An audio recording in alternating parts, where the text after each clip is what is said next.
महंगी दवाइयाँ खाना पड़ेगा और बहुत बड़े बड़े डॉक्टर के पास जाकर सर्जरी कराना हो।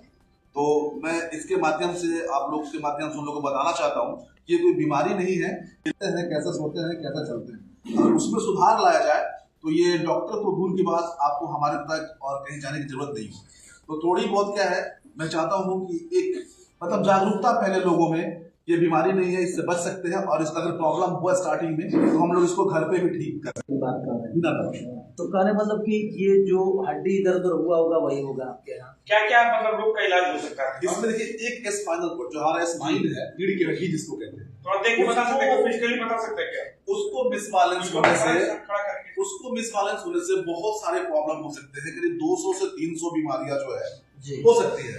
अगर मानते हैं कॉमन सबलक्सेशन, अगर हमारे गलत बैठने उठने से अगर गर्दन में कहीं भी नस, जिसको हम लोग कहते हैं, तो सिंपल भाषा में जाएंगे तो डॉक्टर का बताया कि गर्दन के नस दब रहा है जी, तो वो गर्दन के नस जो है ना C1 से लेकर के C7 तक, तो उसमें सिम्टम हम बता रहे हैं वो आपको देखने दीजिए कितनी बीमारी आता है। सर्वाइकल की वजह से अगर सर्वाइकल में किसी को कंप्रेशन होता है C1 C2 में, तो वो पेशेंट कंप्लेन क्या करेगा, जब कुछ सर दर्द कर रहा है, चक्कर आ रहा है, आंखों में जलन हो रहा है, नींद नहीं आ रहा है, आंखों में सूनापन आ रहा है, बेचैनी हो रहा है, ये सब प्रॉब्लम सर्वाइकल का है।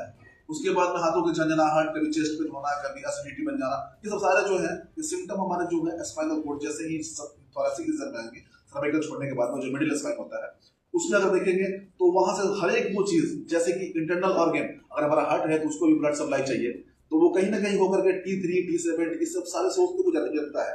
उसके बाद में अगर देखा जाए तो आजकल कॉमन बीमारी हो गई है डायबिटीज। तो हमारे थोरेसिक वर्टिब्रा में एक जो T7 एरिया है जिसको डॉर्सल स्पाइन में कहते हैं, वहां से उसका ब्लड सर्कुलेशन पेनक्रियाज को जाता है। जब पेनक्रियाज फंक्शन उल्टा काम करना शुरू करेगा, वहां से क्या होगा, इंसुलिन का सिक्रेशन बढ़ना घटना हो जाएगा, तो वो पेशेंट क्या होगा, डायबिटीज की तरफ जाने लगेगा। तो ये अगर देखा जाए और नीचे अगर जाते हैं लंबर रीजन में, तो जितना यूरिन से रिलेटेड हो या सेक्सुअल डिसऑर्डर हो या चाहे फिर वो मतलब जैसे कि पैरों के झंझनाहट हो, सुनापन हो, दर्द हो, तो कहीं ना कहीं अगर देखा जाए तो पूरा अगर रीढ़ की हड्डी की सही आकार स्वस्थ जीवन का आधार, अगर हम लोग उसको नेचुरल कर में रखते हैं तो इन सब सारी बीमारियों से हम लोग दूर रहेंगे। यानी इस थेरेपी से लोगों को बहुत फायदा है बिना दवा के। एकदम लोगों को पता नहीं होता है क्योंकि बॉडी हमारा सिग्नल देता है कब, जब ज्यादा मतलब आने लगता है सिम्टम, जब वो ज्यादा कंप्रेस हो जाता है तब। अगर शुरू में किसी को पेन होता है तो कहता है छोड़ो कोई बात नहीं है, थोड़ा दर्द है इसको हम लोग बेयर कर लेते हैं, लेकिन वही दर्द जब बहुत ज्यादा बढ़ जाता है, और खास करके हमारे हिंदुस्तान और बिहारियों की बात ऐसे है कि जब तक वो बेहोश होकर गिरेंगे नहीं तब तक अपने आप को मतलब बीमार मानेंगे नहीं। इंस्टेंट रिलीफ होगा कि परमानेंट रिलीफ मिलेगा इस तरीके का सपोज मानते हैं सब सिस्टम हुआ। मैं क्या बोलूं कि जब अगर गलत बैठेंगे, गलत बैठने से क्या है कि हमारी वर्टिब्रा मुड़ जाती है, जब वो मुड़ेगा तो उसमें दो ही कंडीशन होता है, या तो उसको सर्जरी करें या तो उसको फिर से रिसेट करें। तो जैसे हम उसको रिसेट करते हैं तो 7 to 10 डेज उन पेशेंट को बोलते हैं प्रिकॉशन लेने के लिए।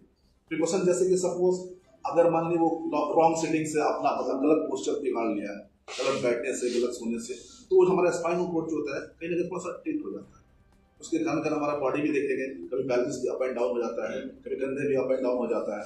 तो ऐसे कंडीशन में जब हम लोग उसको रिसेट करते हैं, रिअलाइन करते हैं, तो रिअलाइन करते समय क्या होता है 5 to 7 डेज उसको हील होने में लगता है। जैसे वो हील होता है तो वो परमानेंट हो जाता है और रिलीफ जो है एक्सटेंड होता है। जैसे ट्रीटमेंट करेंगे उसी टाइम पर हमको लगता है कि नहीं मुझे फायदा है। और कोई को सवाल करना तो पूछ सकते हैं। आपके कई वीडियोस वगैरह सोशल मीडिया पर रहता है, छोटे छोटे बच्चों का अजीब विकृत स्थिति में होता है, तो क्या वो मतलब उस तरीके का परमानेंटली ठीक होता है या मतलब कि उनको कुछ राहत मिलता है? नहीं देखिए क्या है, जो आप देख रहे होंगे सीकी चाइल्ड के बारे में बात कर रहे हैं, वो न्यूरोलॉजिकल प्रॉब्लम है, ब्रेन से रिलेटेड। बहुत से लोगों का ऐसा क्वेश्चन आता है कि इसमें कैरोप्रैक्टिक का क्या लाभ होगा जी, तो उसमें जैसे ब्रेन से रिलेटेड होता है, फिर उसके साथ क्या होता है हमारा बॉडी में जब से प्रेसिडेंट में आया हूं 2017-18 से मैं कर रहा हूं, उस समय से आप देखे होंगे मेरा महाराष्ट्र में फ्री कैंप, दिल्ली में फ्री कैंप, उसके बाद पटना में बहुत सारे फ्री कैंप, अभी भी महीने के हर वो एक तरह के पटना में फ्री कैंप करता था। तो ये सब ऐसा कुछ है। और रही बात पॉलिटिक्स को, अभी तक ऐसा कुछ मैंने सोचा नहीं। अगर रंजीत जी एक अंतिम सवाल है मेरा कि जैसे आपने स्पाइनल के बताया कि ये बहुत आधारभूत संरचना में बहुत जरूरी चीज है, ये नॉर्मल लोगों को कैसे पता चलेगा कि उनको स्पाइनल में कुछ दिक्कत परेशानी है, क्योंकि लास्ट स्टेज पर जब पहुंचता है तब पता चलता है। देखिए स्टार्टिंग में क्या है कि देखिए पहले तो मैं उन लोगों को थोड़ा सा गाइड करूंगा कि एक लगातार पोजीशन में नहीं बैठना है। अगर हम लोग ऐसे बैठते हैं तो वैसे लगातार नहीं बैठना है। अगर जो कंप्यूटर जॉब वाले हैं कम से कम 45 मिनट्स पे पोजीशन को चेंज करना है। जो बैंकर्स हैं, सॉफ्टवेयर उस कंडीशन में करते क्या है, दर्द को इग्नोर करता है, चलो कोई नहीं है, रोज नकला गलाई हुआ हो सकता है, वो सामान उठाया वैसे, लेकिन वो उन्हीं से भी लगा, उसको हम लोग पकड़ लेंगे। अब बॉडी में देखो, अगर आप ऐसे देखेंगे नींद आता है उसका भी सिम्टम आता है।